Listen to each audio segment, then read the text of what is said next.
तेरे प्यार में, तेरे प्यार में।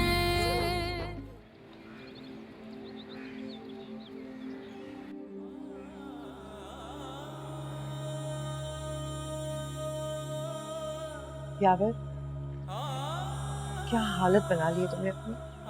हंसना करो। कैसे गुलनाज, हौसला कैसे करूं? मेरी अम्मी चली गई गुलनाज।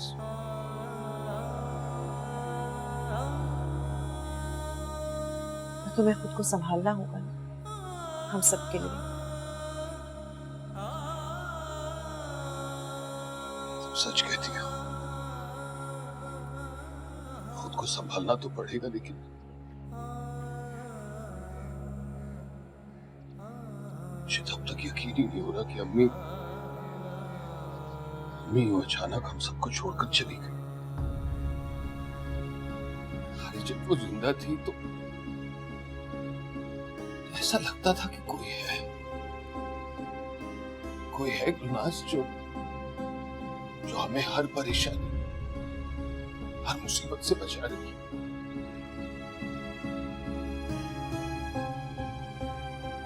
अब्बा जान के जाने के बाद सारी जिम्मेदारियां उन्होंने संभाली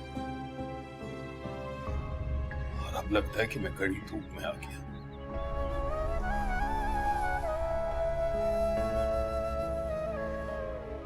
गुलनाज जी।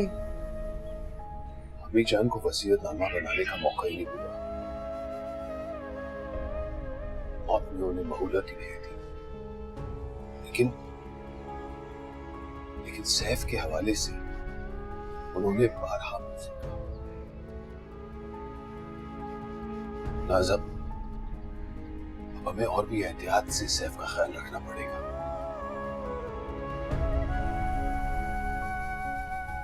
फिक्र नहीं करो, मैं सैफ, नेहा और सीमी में कोई फर्क नहीं रखूंगी। तीनों मेरे लिए एक जैसे। मैं अपनी बच्चियों से बढ़कर उसका ख्याल रखने की कोशिश करूंगी।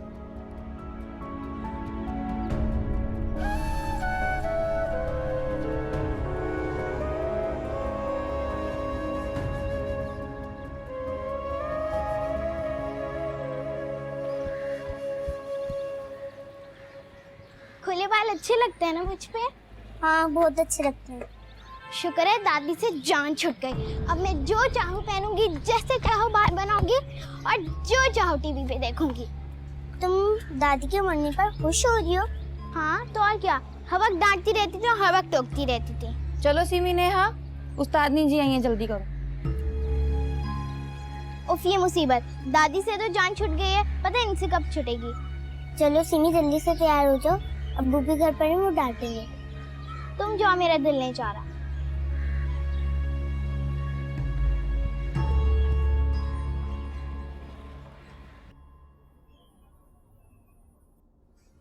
बच्चियों से कह दिया है, बस वो भी आती हैं।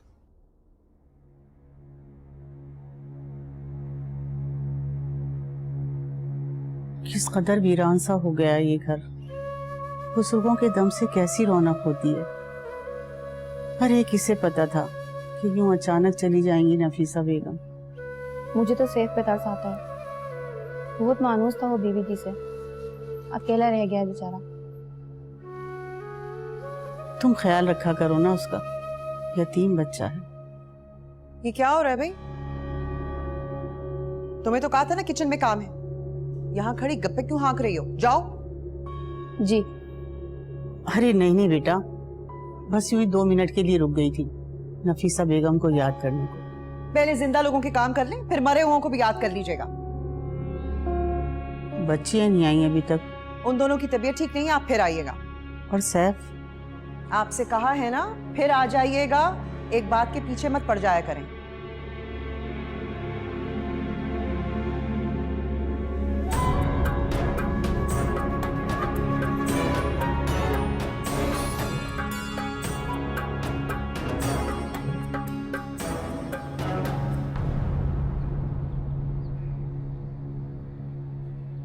चलो सानिया बेटा। नानू आज कुरान पाक नहीं पढ़ेंगे? नहीं, आज कुरान पाक हम यहाँ नहीं, अपने घर पढ़ेंगे। चल।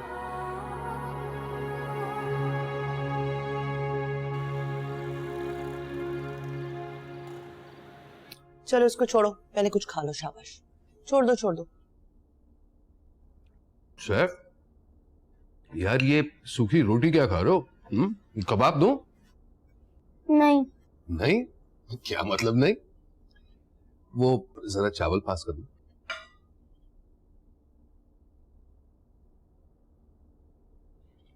ये लो। अब देखो सैफ, अगर आप खाना नहीं खाएंगे तो ताया बाप बहुत नाराज हो जाएंगे। शाबाश, ये लो।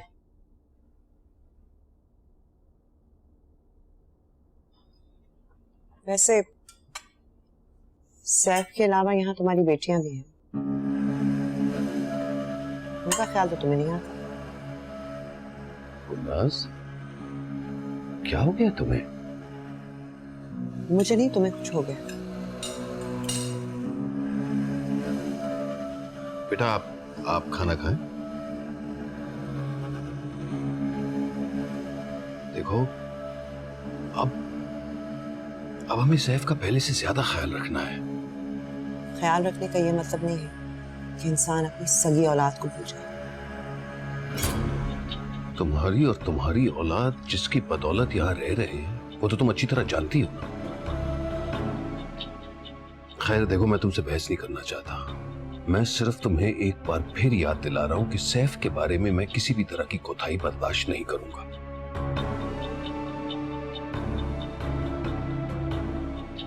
शाबाश बेटा, आप खाएं।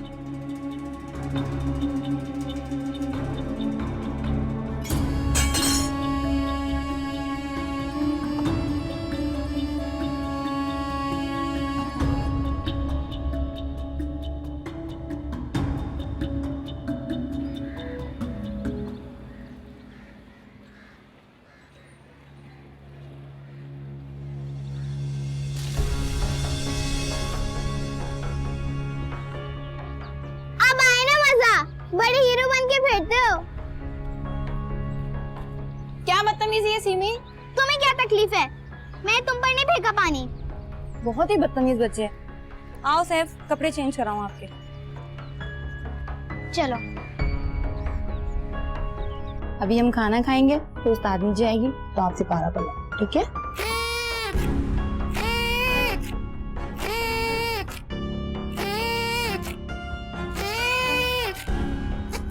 सीमी, क्यों तंग करती हो? भाई है आपका। तुमसे मतलब? मैं नौकरों के मुंह नहीं लगती। अब जाओ अपना काम करो। सीमी, ऐसे बात करते हैं? हाँ, ऐसे ही बात करते हैं नौकरों से।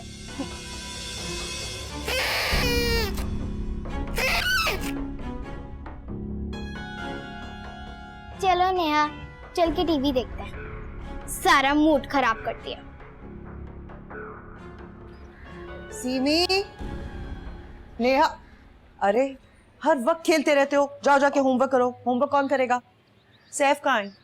सीमी ने सैफ के ऊपर बाल्टी भर के पानी फेंक दिया, इसलिए वो नजमा मासी के पास है। पागल हो गई हो सीमी? तुम्हें पता नहीं है तुम्हारा बाप कितना जज्बाती है सैफ के बारे में? तुमने उसमें पानी फेंक दिया? पहले दादी और अब अब्बू। क्या मुसीबत है? बदतमीज हो गई है ये। सीमी ने तो नजमा मासी से भी बहुत बदतमीज की है। हाँ, वो नौकरानी है, करूंगी। तुम थप्पड़ खाओगी मुझसे। बदतमीज हो गई है। सैफ किधर है? यावर ने तो जान निकाल देनी है मेरी।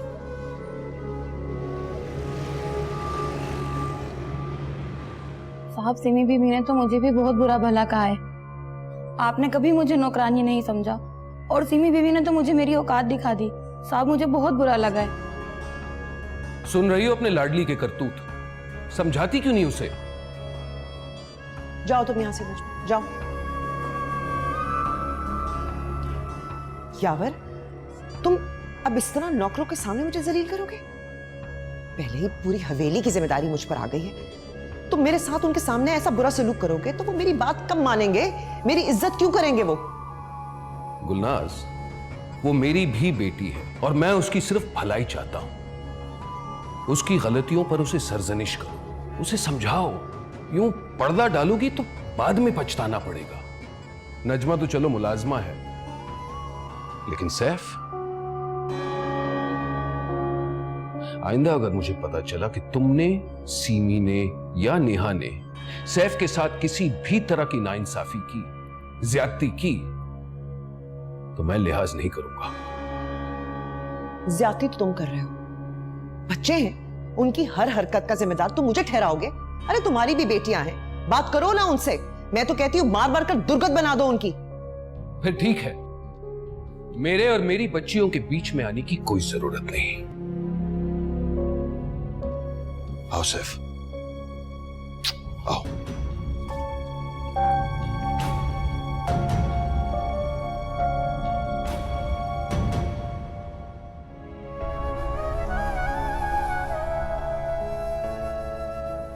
बेटा, डरती हूँ कि कहीं कोई गलती हो गई तो अल्लाह मुझे माफ नहीं करेगा।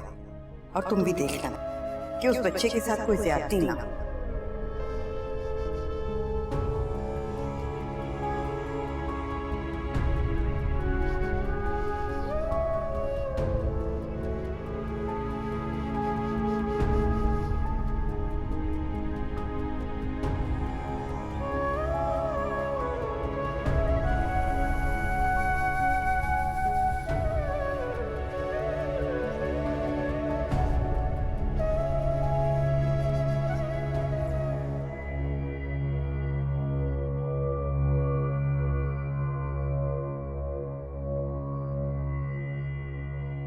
ये लड़का तो मुसीबत बन गया है।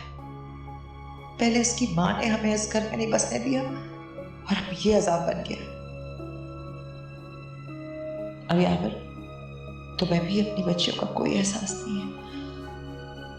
जो गलती तुम्हारी अम्मी जान ने जायदाद खिजर और बिस्मा के नाम करके की, वही गलती आज तुम अपनी बच्चों के साथ कर रहे हो।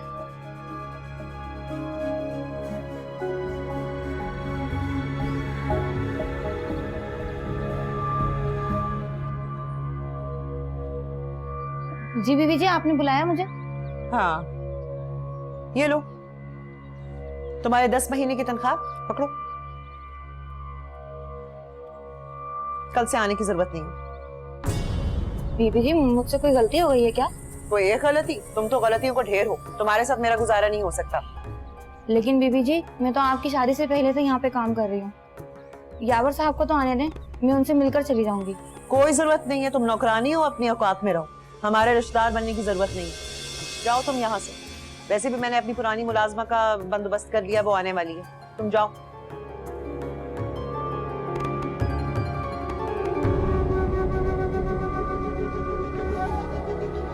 अरे सगा मामू तेरा मैं, हाँ? तेरी माँ के जाने के बाद तेरे ननियाल की आखिरी निशानी। तूने तो यूं काट कर अलग कर दिया जैसे मैं तेरा कुछ नहीं। कहा था ना, मुसीबत में अपने ही काम आते हैं। ऐसी कोई बड़ी मुसीबत नहीं है, छोटा सा काम। वो जो अम्मा की खास मुलाजमा थी ना परवीन, उसका पता कराओ, उसे भेज दो मेरे पास। अरे पता क्या करवाना? आज ही उसे लेकर आता हूं अभी तेरे पास। और बात सुन, फिर तेरी सास के इंतकाल का तेरे साथ अफसोस भी तो करना है ना। नहीं नहीं, उसकी जरूरत नहीं है। बस तुम्हारा अफसोस मिल गया मुझे। बस तुम परवीन को किसी तरह मेरे पास भिजवा दो। वाह भाई वाह भांजी, कमाल है। बहुत बेमुरब्बत हो तुम।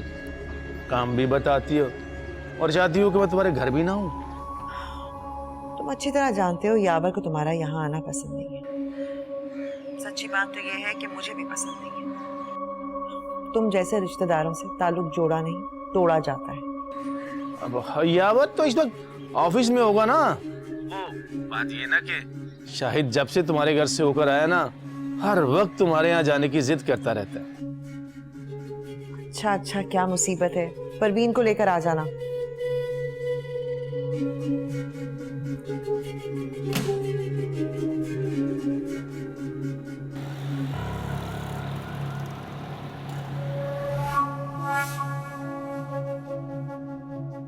ओ भाई, ये कितनी मर्तबा बोला है, यहाँ बैठ के अपना वक्त जाया मत किया कर।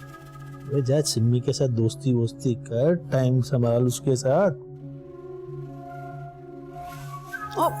ध्यान से, क्या हो गया है?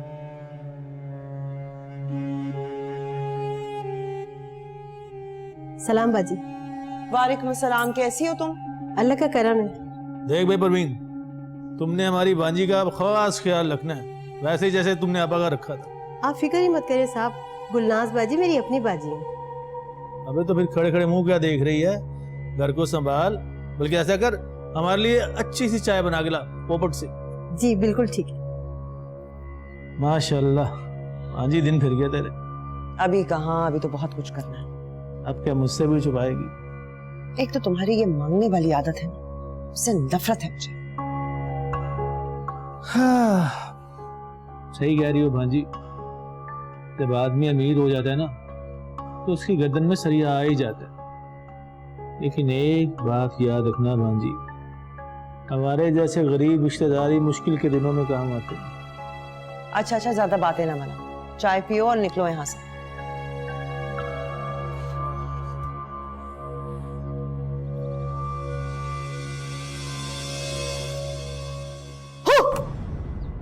जिनों वाले कमरे में बंद करूं तुझे?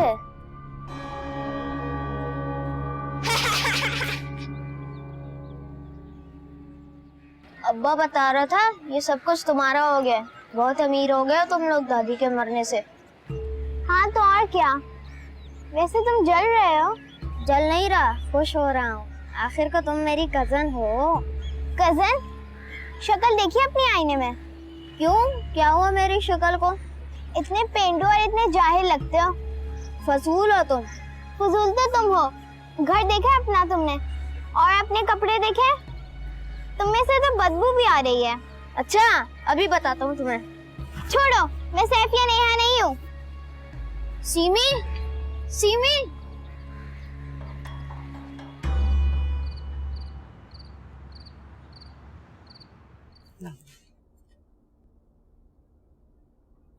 सलाम साहब। वालेकुम अस्सलाम। ये कौन है? दरअसल नजमा अपने गांव चली गई है ना, उसका भाई बहुत बीमार था, 2 महीने की छुट्टी मांग रही थी। अब 2 महीने किसी ने तो उसकी जगह काम करना था ना, इसलिए मैंने नजमा को 6 महीने की तनख्वाह दी और उसे फारिग कर दिया और इसे रख लिया। वो मिसेज एहसान है ना हमारी हमसाई, उनकी पुरानी मुलाजमा है, बहुत तारीफ कर रही थी कि काबिल एतबार है। 6 महीने की तनख्वाह देकर उसे फारिग कर दिया? पर नजमा तो इस घर की बहुत पुरानी मुलाजमा थी। तो ये भी पुरानी हो जाएगी। ये बड़ी हवेली है, उसका इंतजाम मुझे ही संभालना है ना, तो उन्हीं लोगों से काम करवाऊंगी जो सही तरीके से काम करते हैं। मैंने आजमा कर देखा है, ये जो पुराने नौकर होते हैं ना, ये नौकर कम रिश्तेदार ज्यादा बन जाते हैं। अरे तौबा, इतने नखरे। और वैसे भी ये तुम्हारा काम नहीं है, तुम अपने कारोबार पे तवज्जो दो। ये मेरा काम है, ये मैं संभाल लूंगी। अच्छा ये बताओ, सैफ कैसा है? सैफ अपने कमरे में है। अरे आज उसने मुझे बहुत तंग किया है यावर, बहुत ज्यादा, इतना नचाया मैं तुम्हें बता नहीं सकती। मुझे लगता है नजमा के जाने का गुस्सा वो सिर्फ मुझ पे उतार रहा है। इतना चीखा चिल्लाया, बर्तन तोड़े, अपने कमरे में बंद हो गया। अरे मैंने उसकी इतनी मिन्नतें की, दरवाजा खोलो, खाना खा लो, लेकिन नहीं भाई, वो तो अपने कमरे में बंद है। यावर खुदा के लिए उस बच्चे को समझाओ, मेरे साथ इतनी बदतमीजी ना किया करे। चलो मैं जाकर देखता हूँ।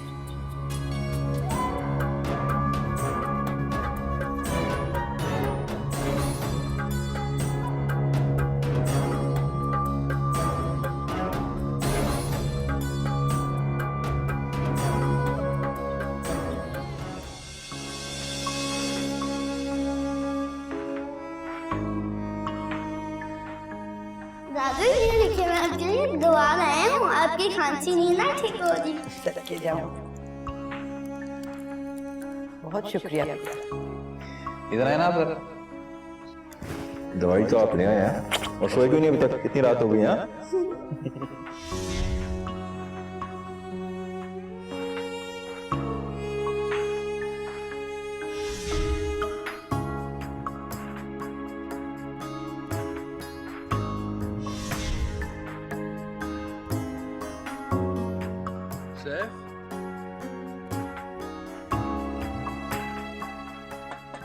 सैफ बेटे,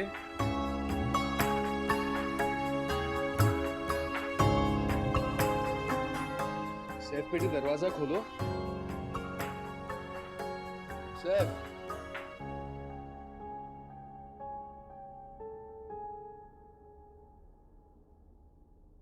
ये लो बहन को रोटी दो।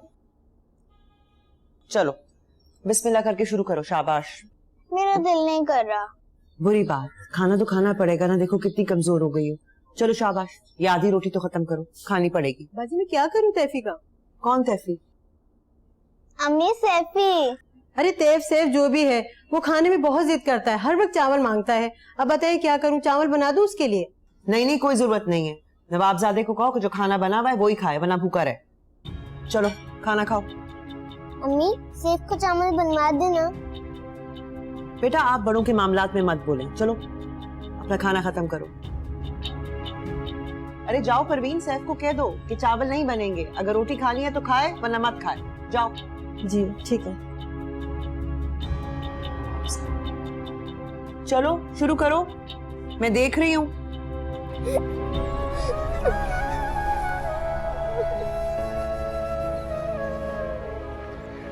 क्या हुआ सैफ बेटा, यहाँ क्यों बैठे हुए हो? मुझे डांटा। किसने डांटा तुम्हें मेरा बेटा? अम्मा ने। क्यों? मैंने दोपहर का खाना भी नहीं खाया। नहीं खाया? अम्मा ने चावल नहीं बनाए। सैफ तुम हमारे घर चलो, नानी तुम्हारे लिए चावल बना देंगी। तुम फिक्र मत करो, मैं बात करती हूँ। जाओ चलो। मुस्तानी जी, सीमी और नेहा के लिए मैंने अपनी पुरानी कारिया का इंतजाम किया है। आपके साथ एडजस्ट नहीं हो सकी ना, तो वो अब आपसे नहीं पढ़ेंगी, उसी से पढ़ेंगी। गुलनाज बेटा। और हाँ, यावर साहब ने ये सैफ के लिए मस्जिद से मौलवी साहब का इंतजाम किया, अब ये मौलवी साहब से ही पढ़ेगा। अब अगर आप ना आना चाहें तो कोई बात नहीं। गुलनाज बेटा, नफीसा बेगम ने मुझे सैफ को कुरान पाक पढ़ाने के लिए मामूर किया था। वो चाहती थी कि यावर और खिजर की तरह सैफ को भी मैं ही कुरान शरीफ पढ़ाऊं। देखिए वो क्या चाहती थी क्या नहीं चाहती थी ये मैं नहीं जानती, लेकिन आप क्या चाहती हैं वो मुझे अच्छी तरह पता है। आप फिक्र न करें, वो खैरात जो हर महीने आप तक पहुंचती है ना, वो पहुंच जाया करेगी वक्त पर। आपको फिक्र करने की जरूरत नहीं है। अब आप जा सकती हैं। चलो आओ सैफ, अरे आओ ना जल्दी। चलो चलो चलो चलो चलो।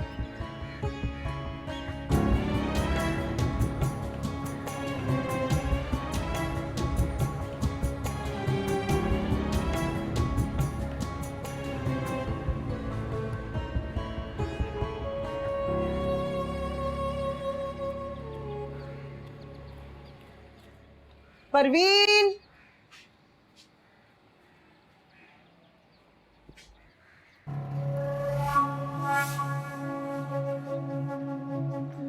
तुम क्या कर रहे हो यहाँ, क्यों बैठे हो? वैसे परवीन को देखा कहीं? ऊपर मेरे कमरे में है। अच्छा हटो यहाँ से।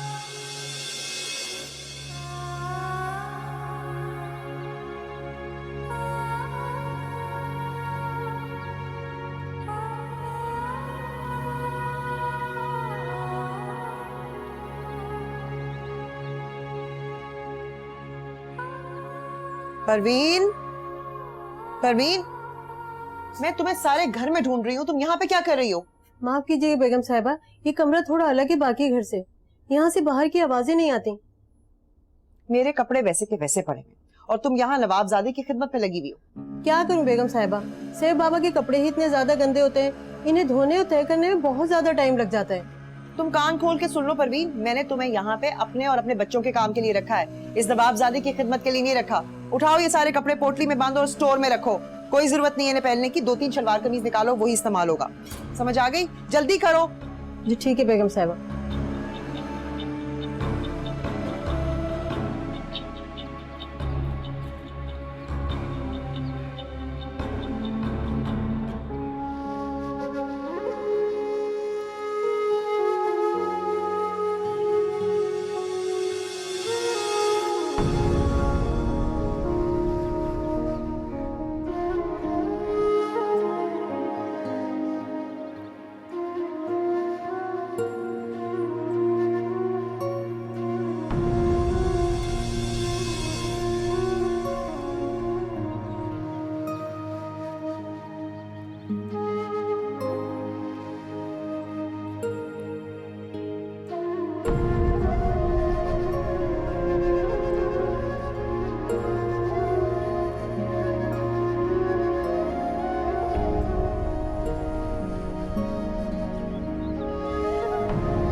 किस कदर हंसी, ये बात किस कदर हंसी, ये बात किस कदर हंसी, ये बात किस कदर हंसी जो कह गए मोइनुद्दीन। ऐसा बादशाह हुसैन है, ऐसा बादशाह हुसैन है, मौला हुसैन है, ऐसा बादशाह हुसैन है, ऐसा बादशाह हुसैन है, मौला हुसैन है, ऐसा बादशाह हुसैन है। खुदा के दी कला खुदा, खुदा के दी कला खुदा, खुदा के दी कला खुदा, खुदा के दी कला खुदा, हर इब्तदा की इंतहा, करम की इंतहा हुसैन है, ऐसा बादशाह हुसैन है, मौला हुसैन है, ऐसा बादशाह हुसैन है, ऐसा बादशाह हुसैन है, मौला हुसैन है, ऐसा बादशाह हुसैन है।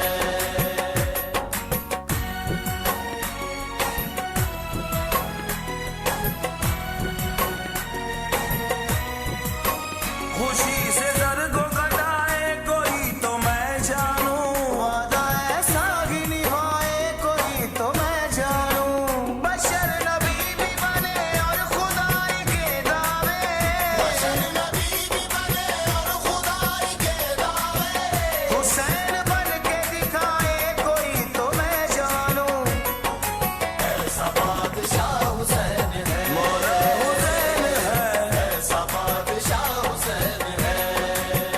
फिर आज हक के लिए जान फिदा करे कोई, वफा भी झूम उठे यूं वफा करे कोई, नमाज 1400 सालों से इंतजार में है, नमाज 1400 सालों से इंतजार में है, मुझे हुसैन की तरह अदा करे कोई, ऐसा बादशाह हुसैन है, मौला हुसैन है, ऐसा बादशाह हुसैन है।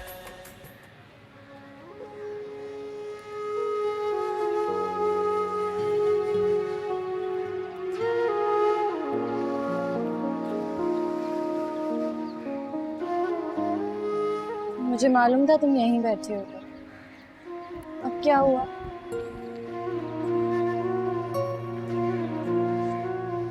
तुम मुझसे छुपा रहे हो? इधर देखो मेरी तरफ। क्या हुआ है? मुझे बिल्कुल अच्छा नहीं लगता जब वो औरत हर उस जगह पर खड़ी होती है जहाँ कभी मेरी दादी खड़ी हुआ करती थी। तुम बिल्कुल ठीक कह रहे हो, लेकिन अगर वो नहीं यहाँ खड़ी होंगी तो और कौन होगा? वो ये सवेली की बड़ी हैं। यही तो मसला है, औरत ने हर चीज पर आहिस्ता आहिस्ता अपना कब्जा जमा लिया है। दादी अम्मी की हर चीज पर अपना नाम लिख दिया उसने। सैफ, तुम इतने डिस्टर्ब मत हुआ करो। तुम देखना, वो दिन जरूर आएगा जब गुलनाज आंटी की ज्यादतियों का यावर अंकल को एहसास हो। वो दिन शायद कभी भी नहीं।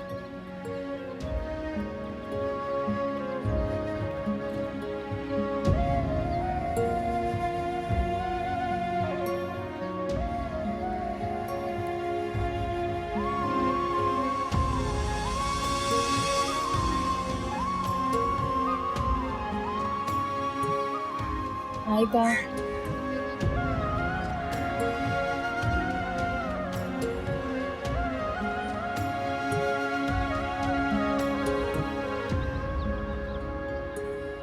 वो भाई क्या मुसीबत है ये, सर पे दुपट्टा ओढ़ो और सारा दिन गर्मी में स्टैचू बन के खड़े रहो।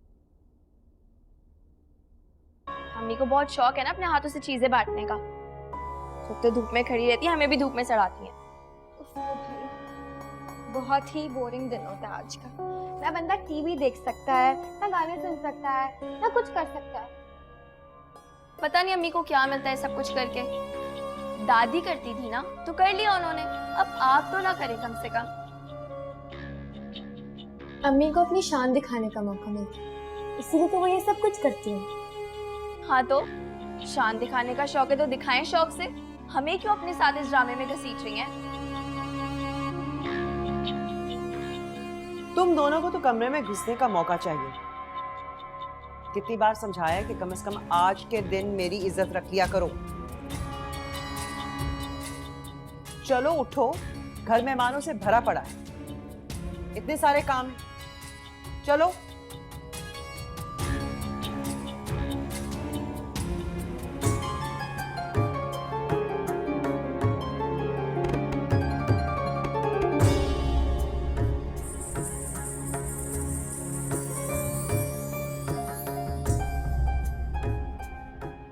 मना किया था ना मेकअप ना करना, और चादर ओढ़ कर बाहर आना।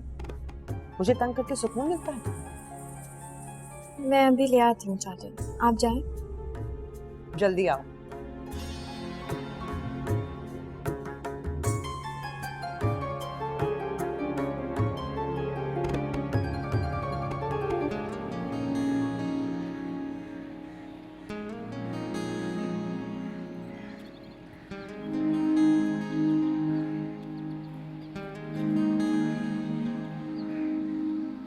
सैफ, जरा बात सुनना।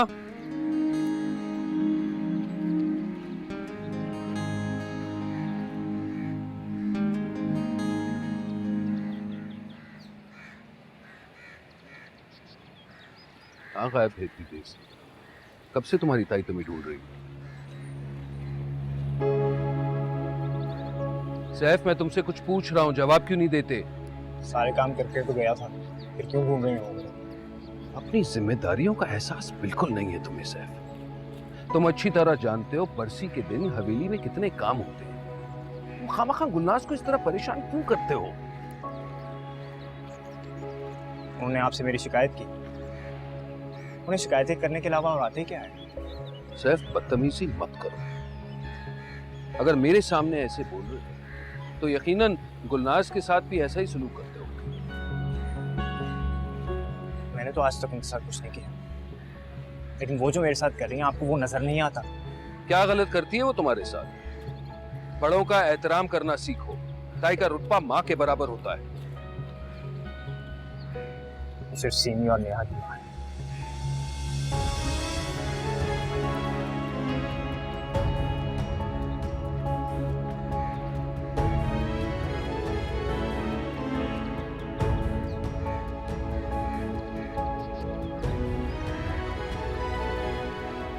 सामिया, कहाँ रह गई थी बेटा? कब से मैं तुम्हारा इंतजार कर रही हूँ। हाँ, मैं हवेली तक गई थी। आप जानती तो हैं आज के दिन सैफ अपनी अम्मा को कितना मिस करते हैं। बस अपने दिल की 2-4 बातें मुझसे करते, उसका दिल भी हल्का हो जाता है। सामिया, तुम बच्ची नहीं रही हो, बचपन की बात कुछ और थी। अब तुम हवेली मत जाया करो।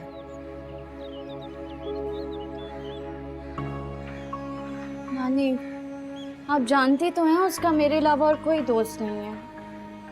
कितना अकेला है वो। हाँ, बेचारा सैफ। अरे उसका तो बचपन तकलीफों से भरा पड़ा है। यावर ने अपने भतीजे का जरा भी ख्याल नहीं रखा। अगर आज नफीसा बेगम जिंदा होती तो उसके साथ सब ये थोड़ी होता। अभी भी हवेली से बाहर बैठे थे, समझा के अंदर भेज के आए। हाँ हाँ सामिया बेटा, लेकिन अब तुम सैफ से मिलने हवेली मत जाया करो।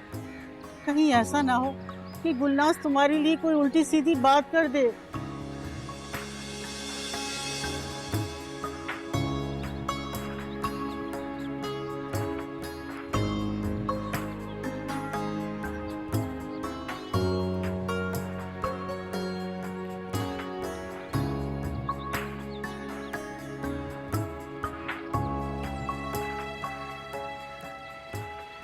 मेरी और नफीसा की जो ख्वाहिश थी वो अब पूरी होना मुमकिन नहीं है। सैफ अगर तुमसे शादी करना चाहेगा तो वो यावर से ज़रूर बात करेगा।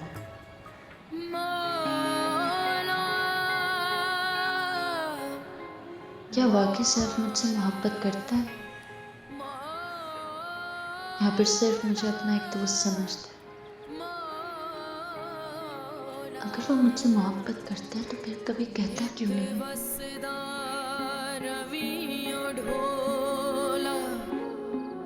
जिद तेरे तो मैं वार देवा, तेरे रंग इच रंग गए तेनू दिल दी मुहार देगा। नहीं इश्क की कोई इंतहा, मेरे हम नशी मेरे हम नवा।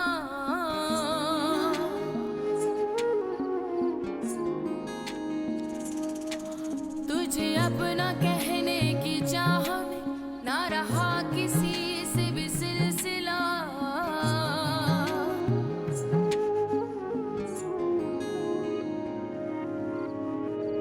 कभी पूछे तो मैं बताऊं भी, तुझे क्या खबर तुझे क्या पता।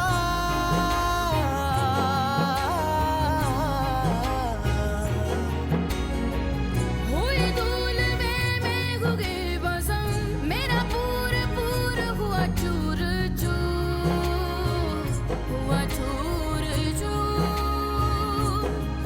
नहीं कुछ बचा तेरे जार में, हुई फना तेरे प्यार में, तेरे प्यार में, तेरे प्यार में। नहीं कुछ बचा